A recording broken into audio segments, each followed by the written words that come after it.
Now verse 13, and Joshua discomfited Amalek and his people with the edge of the sword. And the Lord said unto Moses, write this for a memorial in a book, and rehearse it in the ears of Joshua.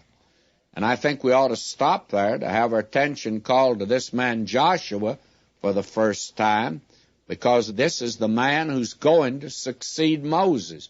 And you can see already that he's being prepared for this position. God was preparing him.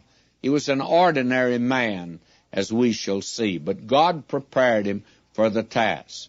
Now, God says here that I want you to let Joshua know this, for I will utterly put out the remembrance of Amalek from under heaven.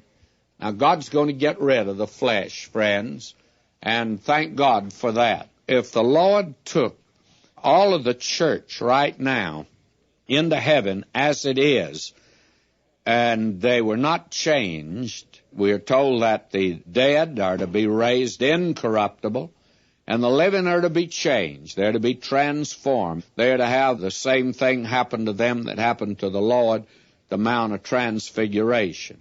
And if that didn't take place and the church was taken to heaven like it is right now, it wouldn't be heaven, friends. It'd be just like it is where you are and where I am, because you and I had wrecked the place with this old nature we got. God's going to get rid of it. God has made the statement here, I'll utterly put out the remembrance of Amalek from under heaven. And I say today, thank God, he's going to get rid of this old nature of Vernon McGee. I've been dragging it around like a corpse for years, and I'd like to get rid of it. But I find out that old nature, I don't get rid of it, and it reasserts itself again and again. Now we are told here in verse 15 of chapter 17 of Exodus, and Moses built an altar, called the name of it Jehovah Nissi, for he said, because the Lord hath sworn that the Lord will have war with Amalek from generation to generation. Now there are three things that are here that are very important.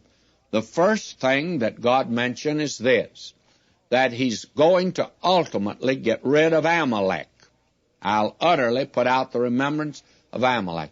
God's going to get rid of the old nature.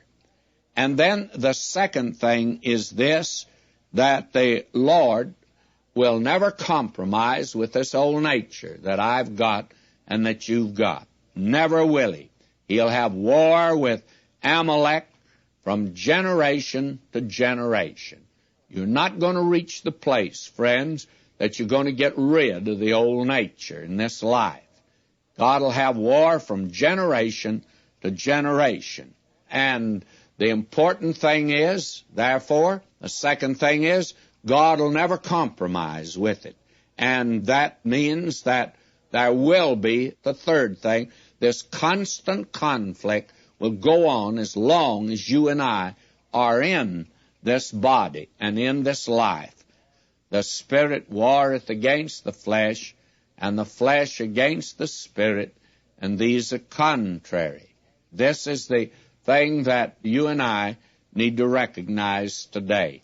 And here was this battle with Amalek, and it represents the flesh.